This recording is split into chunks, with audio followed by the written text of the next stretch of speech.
This is Tyler O'Neill. I'm managing editor at The Daily Signal, and I'm honored to be joined by Brad Birzer. He's the history professor and the Russell Amos Kirk Chair in American Studies at Hillsdale College, former professor of mine, the author of numerous books, and co-founder of The Imaginative Conservative. It's a real pleasure to have you on. Tyler, it's great to see you. It's been too many years since you were in my classroom, but I still have very fond memories. Very fond. We had a lot of great discussions. So thank you. Thanks for doing this too. Yeah, no, my pleasure. And I particularly enjoyed your book. I have to admit, I haven't finished every part of it. Oh, yeah, that's okay. But it's his new book is J.R.R. Tolkien's Sanctifying Myth. This is the second edition. Right. Kind of odd to call it new when the first edition came out in 2002. I found it. I mean, I'd like you to really address this, but it was interesting. You had two corrections after 21 years. Do you want to just go over briefly what those are? Yeah. So this was actually it was my first book, and I was 34 when that came out. So yeah, there was almost a different career in some ways, but I loved it, and I had a great time writing it and researching it. But I think I did mess up on two things. So one, there's this kind of I've seen it as a meme, unfortunately, and it's the only time I've inspired a meme, and it's not true. There was a story of Tolkien, and the way I presented it in the book was that Tolkien and Lewis had dressed like bears at a party. And that did happen, but it wasn't C.S. Lewis. It was another friend of Tolkien's who actually did that. And yeah, I messed up on that. So that was one thing. The other thing was a little more serious and more of a matter of interpretation than me just getting my facts wrong. But in the original book, I had basically just quoted Tolkien himself and taken him at face value that he was a poor soldier in World War I. And I had the great opportunity, not to go into too much detail about this, but I had the great opportunity to meet Sir Martin Gilbert, who was the famous, he's passed away now, but was the famous Churchill biographer and a great man. And he actually read my book, amazingly enough, and wanted to talk about it. And we went out to lunch, his wife and Sir Martin, so Lady Esther and Sir Martin and me. And we went out to lunch, and he told me that he really liked my book, which was great, but that I got one thing very wrong, and that was the comment that Tolkien was a poor soldier. And what Sir Martin told me was that every soldier who survived World War I, they all had survivor's guilt, and that every one of them thought they were a poor soldier because they had not died in the war. And that changes a lot. And I'm sorry that in my original book I had that wrong, but I'm very glad to be corrected on it. Well, to have only those two things, well, that you were wrong, others, stand up for 21 years, I think, yeah. No, and I mean, reading this book is clearly a testament to your love of the subject material. I sensed, a deep resonance from the way that you led your class when I was in it. Gosh, like 10 years ago. Oh. But yeah, so weird to think. And then just the way you delve into his Catholicism, the deep roots. I was reminded a lot of Western heritage growing up at Hillsdale and studying that when I'm reading the book. And your discussion of myth. Let's get into Sure. this notion of sanctifying myth, this view. A lot of moderns look at myth as something to be derided or dismissed, but I think you really resurrect, and not that it needs to be resurrected. Obviously, Tolkien's works stand on their own, but you present the view of myth in a cogent and intellectually strong and really Christian-rooted way here. Yeah, thanks, Tyler. That was something that I really enjoyed doing, and a lot of that did come from my own experiences at Hillsdale. and having, as you know, at Hillsdale, theological discussions with a variety of different people, getting into the idea of what exactly is myth versus story, what's story versus theology, all of those things. And Tolkien himself, anything that I got right in that book, I owe to Tolkien, because I was really trying to draw as closely as I could on Tolkien and Lewis's own understanding of mythology. And then another figure who was one of their friends, a guy by the name of Owen Barfield, one of the Inklings who's unfortunately, I think, been forgotten in a lot of ways. And Charles Williams as well. I mean, they all dealt with mythology. All of the Inklings did. And we're trying to figure it out. There's kind of a moment in the late 19th century where there were figures like Andrew Lang, someone we've almost entirely forgotten, though he's still remembered in Scotland to a certain degree, but had started writing about what is the relationship of myth and language. How do we understand Genesis? How do we understand St. John's Gospel, especially if we're thinking about myth and mythos? But myth, Tyler, really, and again, I'm so indebted to my own Hillsdale experience of both teaching and learning this as I'm teaching. But myth really goes back to Plato. And a myth, and you can still find this in the Oxford English Dictionary, but a myth is simply a story that has a god or gods in it. It has something supernatural that can't be explained away by mere logic or by mere rationality. So that there's nothing insidious about a myth in and of itself. A myth is just a story with the supernatural in it. That's its original definition. And so by that definition, which I think is a very good definition, we can then talk about Genesis, or we can talk about St. John, not as those things aren't literally true, but that they're also mythically true in some way. And so Tolkien, in his very famous Andrew Lang lecture, named after the guy I just mentioned a bit ago, that he gave in the late 1930s in Scotland, he gives this lecture called On Fairy Stories. Yeah. And at the end of this, we don't know if he actually did this in front of the audience or he only did this later when he was writing it up as a speech. And then it's now available as a book with Verlyn Flieger, one of the great Tolkien scholars, has edited it and done a very nice job with it.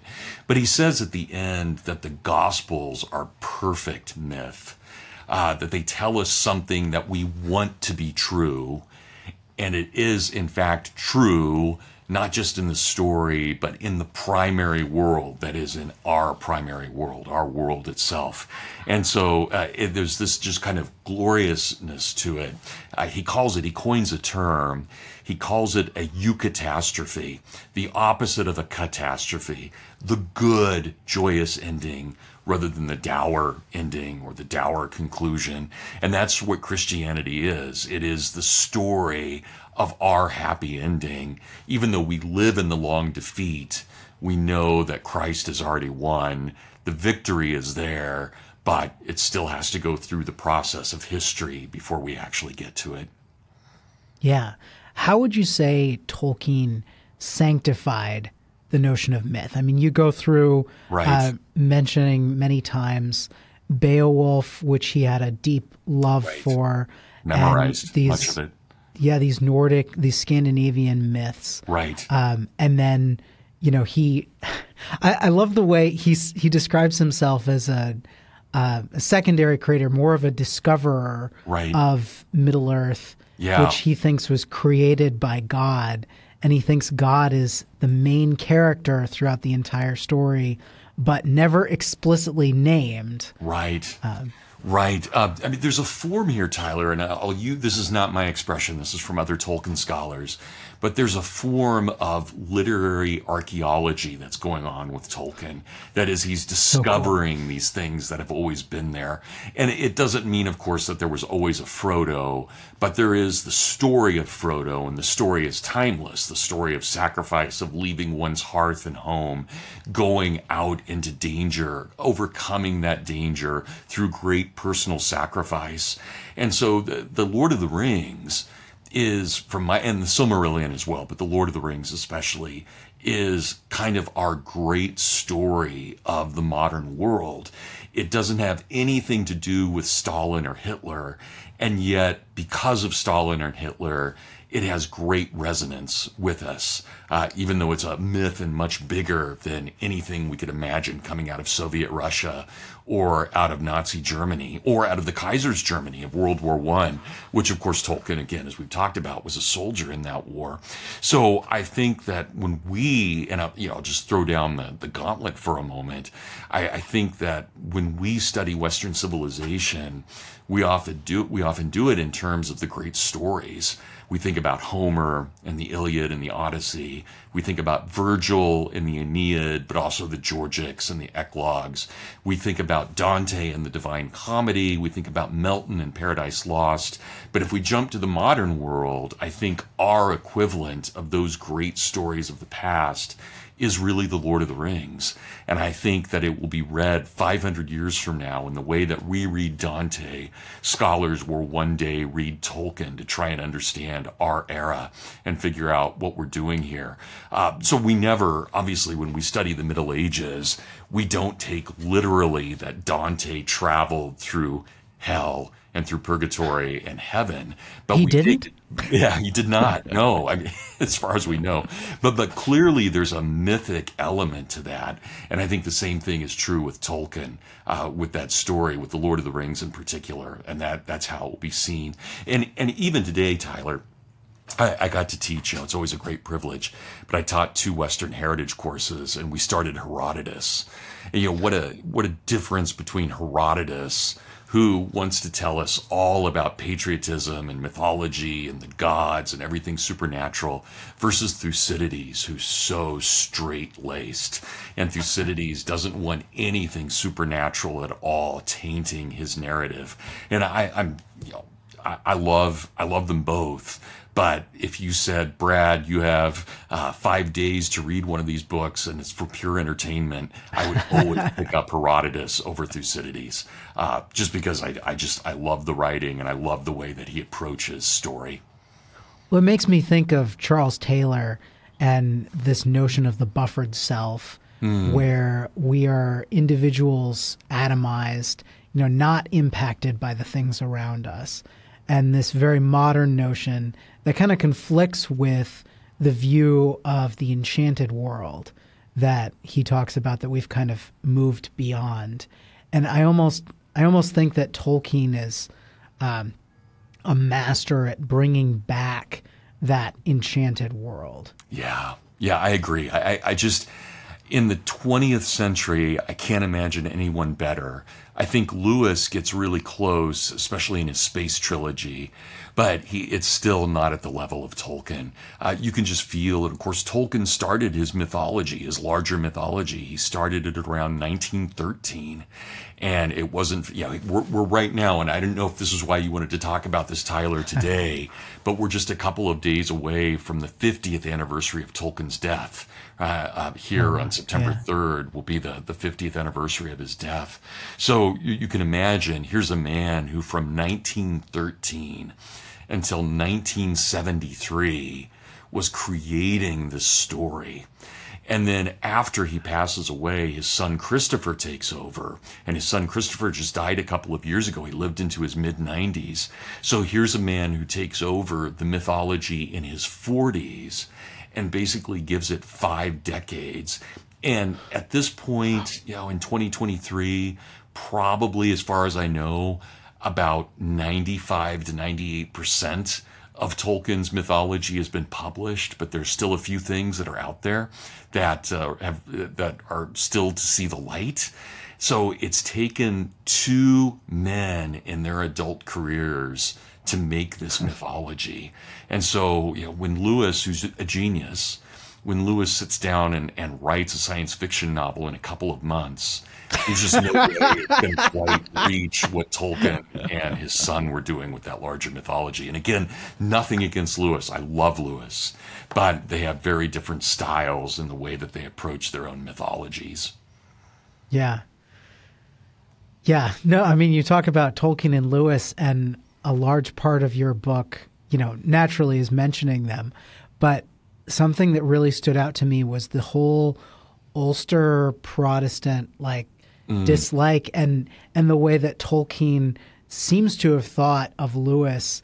He was very proud that Tolkien played a role in allowing Lewis to come back to the faith, but then might have not been very happy that Lewis embraced a view of Christianity that Tolkien thought was holding back the maturity of the faith. Yeah, that's a hard one, I think, in a lot of ways, and I think it requires a lot of nuance to kind of figure out what their relationship is. They're best friends at one level, but they're also kind of rivals at a different level. And Tolkien was never really happy that Lewis became the kind of popular theologian that he became. Tolkien thought it was untoward, that there was something that Lewis was doing that he really didn't have the right to do. So I'll mention another book that it came out, I think it came out yesterday. If not, it's coming out today, but I think yesterday, is Holly Ordway's book called Tolkien's Spiritual Journey. I can't remember exactly what the title is. I had a chance Tolkien's to read Faith, a Spiritual Biography. Thank you. Yes. Yeah. And I had a chance to read it this summer. And Tyler, if you can get her on, I would highly recommend it. I actually think it's the best book I've read on Tolkien. And I've tried to keep up with all the scholarship, but I think Holly has done, and I've only met her once, so she came to Hillsdale last year, and I got to meet her. Really liked her as a person, but I wouldn't say we're friends or anything. We just know each other. We're allies. But I think her book, this new book, is fantastic, and I would highly encourage your listeners to get it. So the reason I bring it up now is she actually thinks that the falling out between Tolkien and Lewis has been really exaggerated, that we have just a couple of quotes from Tolkien. We know that Tolkien could be very grumpy at times and just say kind of absurd things, like when he basically says he doesn't like Dante, or we know that's not true because he was a part of the Dante Literary Society and clearly within the Western tradition would have known Dante and respected him. But he'd make these statements every once in a while, and they're just kind of nutty. And I think that there were a couple of lines where Tolkien said some things about Lewis, sometimes to another student or another faculty member, other times in his letters, but it would often be countered then by other things in which he would say that he had this deep understanding of Lewis, respected Lewis as a great man. So this one thing you bring up, and it's one of the pieces of Tolkien's writings that has not been published. And that makes me wonder about it, in large part because I think the Tolkien estate doesn't want it really to be out there. But in 1964, Tolkien wrote either a long article or a short book about Lewis and called The Ulterior Motive. Yes. It's a great title, right? The Protestant, brilliant, right, from Ulster. Yeah. It's a great title, and only 2 quotes of it have ever been published or have seen the light of day. And they're basically what they say is that once Lewis became Protestant, and I think there was a bit of a class issue here as well. Remember, Lewis grew up in an extremely wealthy upper middle class family. I think that's something we often forget about him because we remember his loss of his mother and we think about him growing up in tragedy. But he grew up in very wealthy circumstances, whereas Tolkien grew up in absolute poverty. And especially after his father died and his mother converted to Catholicism. So for Tolkien, his Catholicism is always really tied to 2 things. It's tied to his mother's sacrifice because the family wouldn't help her out when she got tuberculosis because they made her, and she didn't do it, but they wanted her to renounce her Catholicism. But it's also then tied into Tolkien's poverty as a child as well. So I think when Lewis became Protestant, it wasn't just that there was a difference in their way of understanding the world in terms of theology. I think that there was a difference in understanding their socio-economic place as well. And so it was a class statement as much as it was a religious statement, I think, on Tolkien's part, to not, for Lewis not to have become Roman Catholic. Yeah. Yeah, that's very helpful. I got some of that from those passages, but that class, the oppression sort of system. Right. It's very easy for us modern Americans to forget how embedded the hatred was there. Yeah. And yeah. Well, and even, I don't know if it's gone completely. It's just been changed into symbolic form. Imagine there's still Bonfire Day on November 5th, right? Guy Fawkes Day in Britain. It's as big as Halloween is here. And of course, it's a celebration of the failure of Catholics to reclaim England. And that just, you grow up with that dislike of the Pope and that dislike of everything Catholic. And even if people don't say that anymore, of course we don't hate Catholics anymore. There's still every November 5th, you're celebrating a holiday that at least was rooted in that. Yeah. So it's a part of the culture, I think, for the British themselves not to like the Pope at all, even though Catholicism is actually relatively strong in Great Britain. When you had a very interesting chapter about Tolkien's relationship to modernity that I want to touch on briefly. Sure. Because it strikes me, I grew up watching the Lord of the Rings films, the Peter Jackson movies, which I will say are a fantastic adaptation. But that said, obviously, Tolkien did not want his books adapted. And you have this passage that really struck me where he was complaining about the idea of even having his voice recorded reading the Lord of the Rings because that is a machine. And I'm just like, I'm sitting in awe because I watch those movies and I love those movies to death. And, I think they capture so much of the heart of the Lord of the Rings. And then you see, the Hobbit movies, which, if Tolkien saw those, he would be just as angry, probably far angrier than most of the fans. And then, of course, the Amazon series, which just like threw the legendarium out the window, it seems. But, I guess, how do you think, as a Tolkien scholar, as someone who's studied these things, written about them, would he see a difference between the Peter Jackson, the original trilogy, as it were, and then these almost bastardizations, we'd say? Or would he just say that it's all bad? Yeah, it's a great question, Tyler. And I think that it probably deserves a pretty nuanced answer. Within Tolkien scholarship, there's a real divide over those who think, again, that Tolkien was just being cranky about certain things versus having a really holistic philosophy against modernity.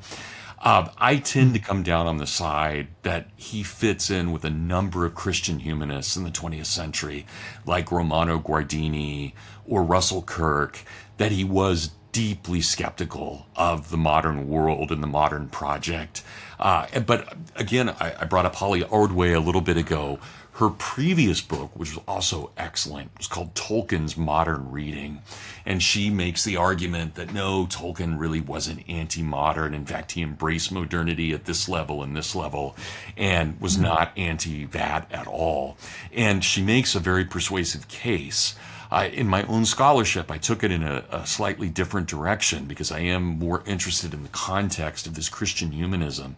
But it's amazing to me that when we look at these figures, or Christopher Dawson is another one, Hans Urs von Balthasar, there are a number of T.S. Eliot, there are a number of these great figures, Willa Cather, who were really arguing about the nature of modernity and their kind of confusion with modernity. So the way I describe it in thinking about Lewis and Tolkien is that they generally thought, and this is both very Catholic and very Anglican at the same time, they generally thought that nature groaned with the fall, but that nature itself wasn't fallen in and of itself like man is fallen. Man is definitely fallen, but nature has been misdirected in some way.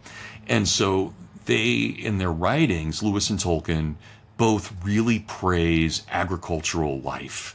You get up with the sun, you go to bed with the sun, you do certain things in summer that you don't do in the fall, that you don't do in the winter or the spring, and you live with the liturgy of the seasons. And they were pretty taken with that idea. Whereas they saw machinery as a counterfeit. Machinery doesn't work with nature, it tries to dominate nature. And so we have that great story, and you just mentioned it, Tyler, a story that comes from George Sayre, who was a student of both Tolkien and Lewis, and ends up being a headmaster at a school. And he's the first to come to Tolkien's house in about 1952, and he comes with a huge tape recorder, a big reel-to-reel tape recorder. And Tolkien at that time was very frustrated because he couldn't find a publisher for The Lord of the Rings. Part of that was Tolkien's own fault, but it was also Tolkien was being pig-headed about what could be published and what couldn't. And thank God he was, because we get Tolkien's vision ultimately, but he was being very pig-headed with his publishers. And so George Sayre says, well, you know, why don't you read some of this into the tape recorder? And Tolkien was deeply skeptical. And you know, as you know this story, he says the Lord's Prayer in Gothic to make sure that this machine is not possessed, right? And you know, he doesn't do Latin because obviously the devil would know Latin, but he may not know Gothic, Old German. So it's so characteristic of Tolkien to do something like that, something both brilliant and nutty all at once. And once he did that, then he actually read, and he was an excellent reader. And we still have those. You can still get from Amazon, or probably on iTunes, you can download Tolkien reading. He reads chapter 5 from The Hobbit, which is the riddle game. He reads excerpts from various things like Beren and Luthien from The Lord of the Rings. And it's beautiful. And there are moments even where Tolkien cracks himself up. He'll say his poetry and he says it right, at the end of it. And that's still in the recording. That hasn't been edited out. So it's wonderful, absolutely wonderful. But yeah, it took him a bit. I mean, he had to pray over the machine before he did it. And it's pretty wacky. So maybe he'd pray over the DVD player before. Oh, yeah. So sorry. So to get to the movies, in On Fairy Stories, Tolkien actually makes an argument that fantasy can never be transferred to the theater or the stage or to the film, to the silver screen, because in its most intimate moments, fairy or myth has to be dark. And the only way, he says, that you could really show that in a visual presentation would be to be unremittingly dark or violent. And he was very skeptical about that becoming an actual visual. But remember too, Tyler, as much as Tolkien complained about what might happen, he did sell the movie rights. Right, so he is responsible, at least, for New Line Cinema and these other. I mean, he made the money off of that, and so he is at some level responsible for those films. But I've not watched the Amazon one. I tried, and it's not philosophical on my part.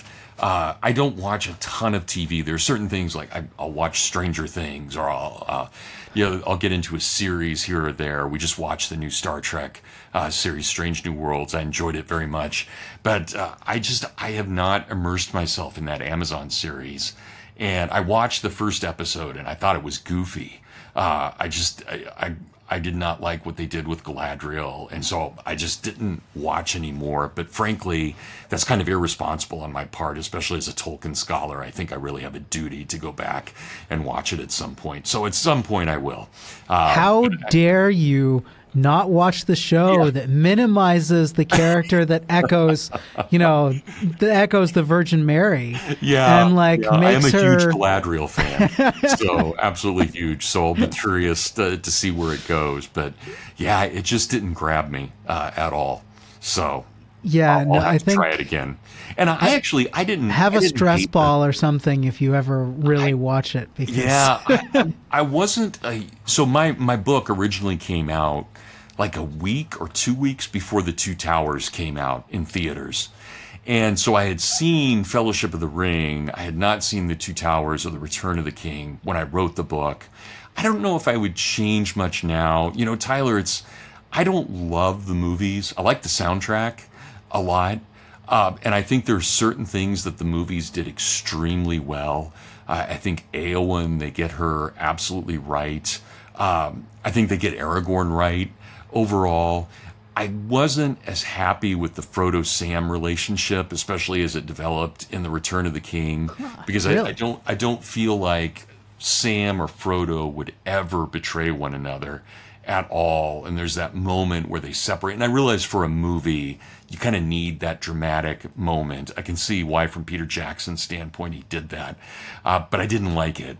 And yet my kids, so my oldest Tyler is 24 and my youngest is 12. My kids love the movies, love them. And my students love the movies. So it's really, for me as a 55-year-old, to say, oh, I don't know if I like the movies or not. That's just me being cranky, because I grew up with the books and I didn't come to the movies until I was in my 30s. So my imagination was formed by the books rather than by the movies themselves. So I'm not really the best critic overall. Well, I can imagine when my now 4-year-old daughter eventually sees these old movies that she might not think of as relevant. I'm just like, oh, what's she going to think? So Anyway, are there lessons? And I mean, I'm sorry to keep going on and on. If you need to go, let me know. Oh, no, this is great. But are there lessons for today, for either our political moment or our, I think we have this bizarre, pseudo religion on the left that's competing with Christianity and, not just Roman Catholicism and Protestantism, but even, weird offshoots like Mormonism and like, and even Islam. You get a lot of conservative people who are revolting against this very leftist ideology that we see, from transgenderism to CRT to a bunch of other things. Sure. And are there, would you say there is wisdom that Tolkien has for this moment, either for conservatives or for the culture at large? Yeah, again, Tyler, excellent question. And I'm not even sure how many times I've read Lord of the Rings now. In my adult life, I've tried to read it once a year. I haven't always succeeded in doing that, but I find every time I read it, there's new wisdom there. And so I started reading it right before I was a teenager, and I've been reading it now for 40-some years. And it's just always meant something to me. And I think part of it is the story is just timeless. Yeah, it's a story about, again, leaving hearth and home, going into danger, overcoming that danger through great personal sacrifice, and as much sacrifice as you can possibly imagine without it being Jesus on the cross. Incredible sacrifice. So, yeah, I think it's a very good sign that Tolkien's popularity has remained. Whatever I think about the movies, I'm very, very glad that they did as well as they did. I'm very glad when I look at the numbers of how many books of Tolkien still sell, and that almost anything that is publishable has been published by Tolkien. There's so many books out there on Tolkien, by Tolkien, and I think that's a healthy sign in society. I don't think society is healthy right now, but I think that's one of the healthier signs of society. And I think Tolkien teaches us to be ourselves in the best way, to be our authentic selves, to be made in the image of God, to do what we're meant to do. I think he calls upon our uniqueness, each of us made individually in the image of God.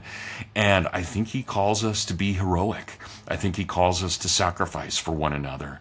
And that was as true in Tolkien's life as it was in his writing. So this isn't I think one of the great things about Tolkien is when we praise him, we can praise him as a person. There aren't real serious personal failings. He didn't own slaves. He didn't. There's all these other things that we can dismiss Thomas Jefferson for. We can't do that with Tolkien. In fact, Tolkien was anti-Semitic. He was pro-black. I mean, anything that you can imagine that we may now think of as a sensitive issue, Tolkien was on the right side of that, quietly, but he was on the right side of that. So I think that he's just, and yet he's a daily mass Catholic conservative. And so I think he always spoke to our humanity. He spoke to the best of what we are and what we can be. Yeah. Well, that's amazing. Is there anything else you'd like to add from the book for, our audience? Well, it's so meaningful to me to see you, Tyler, and to talk to you. This is great. So thanks. Especially as I mentioned, I had 2 classes this morning and then office hours. So 2 hours of office hours, and now I get to talk to my old students. So it's a good day. And the weather, I assume the same in DC.